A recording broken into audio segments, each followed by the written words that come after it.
विधानसभा चुनाव को लेकर जय आदिवासी युवा शक्ति जयस राष्ट्रीय अध्यक्ष लोकेश मुजाल्दा के साथ डिबेट। जयस का राजनीतिक उद्देश्य, क्या जयस मध्य प्रदेश के अलावा दूसरे राज्यों में अपने प्रत्याशी उतारेंगे? जयस किन मुद्दों को लेकर चुनावी मैदान में हैं? मध्य प्रदेश में विगत 9 सालों से ST/SC अधिकारियों कर्मचारियों की पदोन्नति नहीं हुई, इस बारे में आप क्या कहेंगे? रामकृष्ण सैलिया, इंदौर जिला ब्यूरो चीफ। मध्य प्रदेश में विगत 9 सालों से ST/SC अधिकारी कर्मचारियों की पदोन्नति नहीं हुई है, इसके बारे में आप क्या कहना चाहेंगे? देखिए, मध्य प्रदेश में जो पदोन्नति में आरक्षण मध्य प्रदेश सरकार ने पदोन्नति में आरक्षण को समाप्त कर दिया, जबकि इस देश का सर्वोच्च न्यायालय कह चुका है और आदेश दे चुका है, हाईकोर्ट का कह चुका है, आदेश दे चुका है कि राज्य सरकार अगर चाहे तो वह आदिवासी जो ST/SC अधिकारी कर्मचारी उनको पदोन्नति में आरक्षण दे सकती है, लेकिन पदोन्नति में आरक्षण नहीं दे रही है। अगर हम लोग हमारे उम्मीदवार ज़्यादा संख्या में जीत कर जाते हैं, हम सरकार बनाने की स्थिति में आते हैं, तो सबसे गंभीरतापूर्वक ST/SC के जो अधिकारी कर्मचारी जो पदोन्नति में आरक्षण खत्म किया गया है उसको वापस पुनः लागू करके हम उनको उनका हक देंगे, क्योंकि वह भी अपनी नौकरी, समाज सेवा और लोगों की सेवा में अपना जीवन दांव पे लगाते हैं, लेकिन उनको पदोन्नति में आरक्षण मिलना चाहिए। वो नहीं मिला, हम लोग उनके साथ हैं और उनके मुद्दे को भी हम लोग उठाएंगे और अगर सरकार बनने की स्थिति है हम लोग उसको गंभीरता से लागू करेंगे।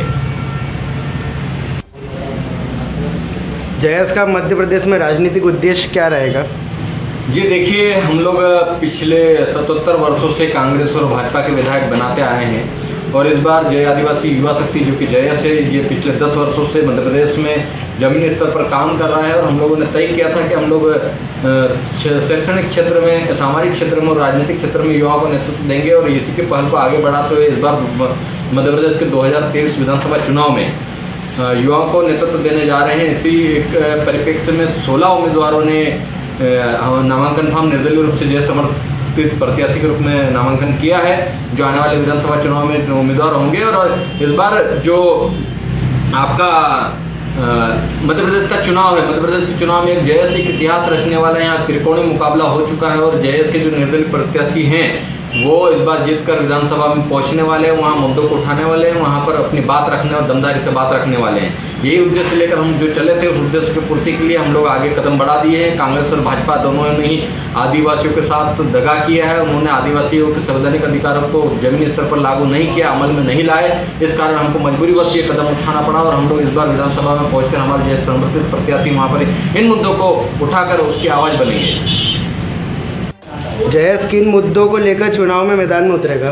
जी देखिए, हमारा सबसे बड़ा मुद्दा 5वीं अनुसूची का मुद्दा है। हम लोग कांग्रेस और भाजपा दोनों से कहते आए हैं कि हमारे 47 मध्य प्रदेश में रिजर्व सीटें हैं, लेकिन 47 के 47 विधायक विधानसभा में जाके गूंगे बहरे हो जाते हैं, पार्टी के पट्टा गला में डाल लेते हैं, कुछ बोलते नहीं हैं। इसीलिए अब हम लोग जो बोलने वाले पढ़े लिखे नौजवान युवा साथियों को हम लोग वहाँ सदन में भेज रहे हैं ताकि 5वीं अनुसूची का मुद्दा वहाँ पर उठाया जाए और 5वीं अनुसूची को मध्य प्रदेश में लागू किया जाए, क्योंकि संविधान की व्यवस्था होने के साथ ही 5वीं अनुसूची का जो प्रावधान है वो भी संविधान के साथ यहाँ पर लागू हो चुके हैं। लेकिन सरकारें नहीं चाहती कि आदिवासी क्षेत्रों में 5वीं अनुसूची अमल में लाई जाए, क्योंकि वह नहीं चाहते कि आदिवासी क्षेत्रों में जो सरकारी प्रशासनिक पदाधिकारी होते हैं, जो कलेक्टर होते हैं वो आदिवासी होते हैं होना चाहिए, जो SP होते हैं वो आदिवासी होना चाहिए, जिला पंचायत CO होते हैं वो आदिवासी होना चाहिए, SDM हो, तहसीलदार हो या निचले स्तर के कर्मचारी हो, जो चतुर्थ श्रेणी के कर्मचारी भी आदिवासी होना चाहिए। ये 5वीं अनुसूची का प्रावधान कहता है, उसको ये धरातल पर लागू नहीं करें। हम लोग सबसे बड़ा जो मुद्दा है आदिवासी क्षेत्रों में शिक्षा का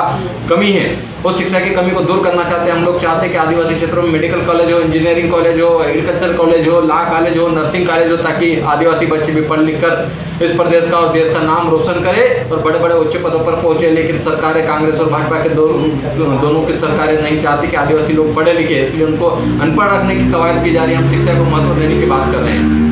हम लोग जो आदिवासी क्षेत्रों में अधिकारी कर्मचारियों को जो सरकारें परेशान कर रही है, प्रताड़ित कर रही है, उससे भी हम लोग कर्मचारियों को भी बचाना चाहते हैं, क्योंकि कर्मचारी अधिकारी को परेशान नहीं किया जाना चाहिए। हर समाज के कर्मचारी अधिकारी अपने समाज की बात करते हैं, लेकिन आदिवासी अधिकारी कर्मचारी अगर अपने समाज की बात करता है तो उसको ट्रांसफर किया जाता है, उसको परेशान किया जाता है। उस परेशानी को हम लोग दूर करना चाहते हैं। दूसरा मुद्दा हमारा पूरे मध्य प्रदेश में आप देखेंगे कि आदिवासी कर्मचारियों को जो पुरानी पेंशन योजना थी, उस योजना को भी इन्होंने हटा दिया है। उस योजना को वापस लागू करना चाहते हैं ताकि आदिवासी जो कर्मचारी अधिकारी हैं उन लोगों को पुरानी पेंशन का लाभ मिल सके।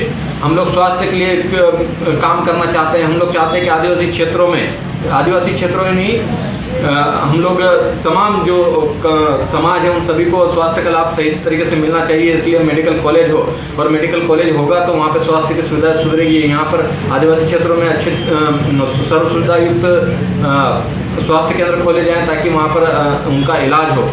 और सबसे बड़ी समस्या बेरोजगारी की है। आज युवा बहुत परेशान हैं, रोजगार के लिए लाठी डंडे खाते हैं, भोपाल जाते हैं, इंदौर आंदोलन करते हैं, लेकिन उनको नौकरियां नहीं दी जा रही। हम लोग भर्ती की जो प्रक्रिया उसको पारदर्शी करना चाहते हैं और रोजगार के लिए हम लोग छोटे छोटे कुटीर उद्योग जो होते हैं उनकी डिमांड करें, उनकी मांग करें, ताकि वो जो बेरोजगार युवा है वो अपना रोजगार खुद स्थापित करे, उस रोजगार का मालिक खुद रहे, ताकि वो इस फील्ड में आगे बढ़ पाए और अपने आप को सक्षम बना पाए, संपन्न बना पाए। तो इन्हीं मुद्दों के साथ हम लोग चुनावी हमारे जो समर्थित प्रत्याशी वो चुनावी मैदान में उतरे हैं। हम लोग मुद्दे के साथ और विषयों के साथ हैं, हम इसी पर काम कर रहे हैं। आपका परिचय? इंजीनियर लोकेश मुजाल्दा, जयस राष्ट्रीय अध्यक्ष।